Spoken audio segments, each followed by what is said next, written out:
पटना का विकास नीतीश कुमार सरकार के तहत। बिहार की राजधानी पटना ने मुख्यमंत्री नीतीश कुमार के कार्यकाल में उल्लेखनीय परिवर्तन देखा है। उनकी शासन शैली, विकसित बुनियादी ढांचे, बेहतर कनेक्टिविटी, सामाजिक कल्याण और शहरी आधुनिकीकरण ने शहर के स्वरूप और प्रशासनिक ढांचे को काफी हद तक बदला है। अभी भी कुछ चुनौतियां मौजूद हैं, लेकिन आज का पटना 2 दशक पहले की तुलना में अधिक सुव्यवस्थित, विस्तृत और भविष्य उन्मुख शहर के रूप में उभरा है। नीतीश कुमार के नेतृत्व में पटना में बुनियादी ढांचे का विस्तार सबसे उल्लेखनीय उपलब्धियों में से एक है।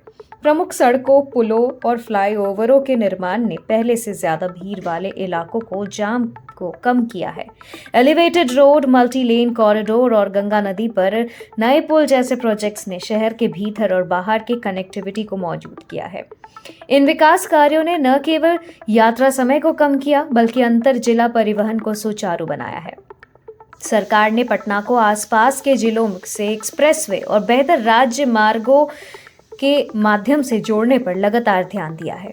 शहरी विकास नीतीश कुमार के शासन की प्रमुख प्राथमिकी रही है। पटना में ड्रेनेज सिस्टम को अपग्रेड किया है, सड़कों को चौड़ा किया गया है, नए पार्क बनाए गए, घाटों का नवीनीकरण हुआ और कचरा प्रबंधन में सुधार हुआ है। विभिन्न शहरी नवीनीकरण योजनाओं के तहत पुराने इलाकों में नई पगडंडियां, स्ट्रीट लाइट, पुनर्गठित ट्रैफिक सिस्टम विकसित हुए हैं। पटना स्मार्ट सिटी परियोजना ने शहर के आधुनिकीकरण को मजबूती दी है। नीतीश कुमार सरकार के दौरान पर्यटन और सांस्कृतिक विरासत के संरक्षण को भी बढ़ावा मिला है।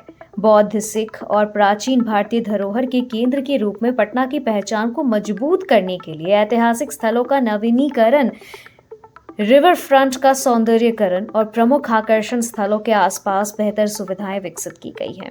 नए पुलों और नदी किनारे विकसित क्षेत्रों ने मनोरंजन और पर्यटन के नए अवसर प्रदान किए हैं। पटना में विकास केवल भौतिक ढांचे तक सीमित नहीं रहा।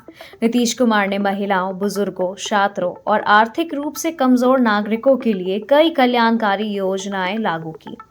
सरकारी अस्पतालों का विस्तार, स्कूलों की सुविधाओं में सुधार, साइकिल वितरण योजनाएं और उच्च छात्रवृत्तियां राजधानी क्षेत्र में मानव विकास को गति देती है। महिला स्वयं सहायता समूह, आशा कार्यकर्ता और पेंशन लाभार्थियों को अतिरिक्त सहायता प्रदान कर उनकी आर्थिक और सामाजिक स्थिरता को मजबूत किया गया है। इन प्रयासों का उद्देश्य यह सुनिश्चित करना है कि विकास केवल शहर के केंद्र तक ही सीमित नहीं रहे, बल्कि बाहरी और वंचित इलाकों तक भी पहुंचे। काफी प्रगति के बावजूद पटना अभी भी ट्रैफिक जाम, अधूरे ड्रेनेज नेटवर्क, तेजी से बढ़ती जनसंख्या और सार्वजनिक परिवहन पर दबाव जैसी चुनौतियां का सामना कर रहा है। भविष्य की परियोजनाओं की सफलता समय पर क्रियान्वयन, रखरखाव और टिकाऊ शहरी योजनाओं पर निर्भर करेगी। फिर भी नए सड़कों के नेटवर्क, आवासीय परियोजनाओं और शहरी सुविधाओं की शुरुआत यह संकेत देती है कि सरकार दीर्घकालिक विकास के लिए प्रतिबद्ध है।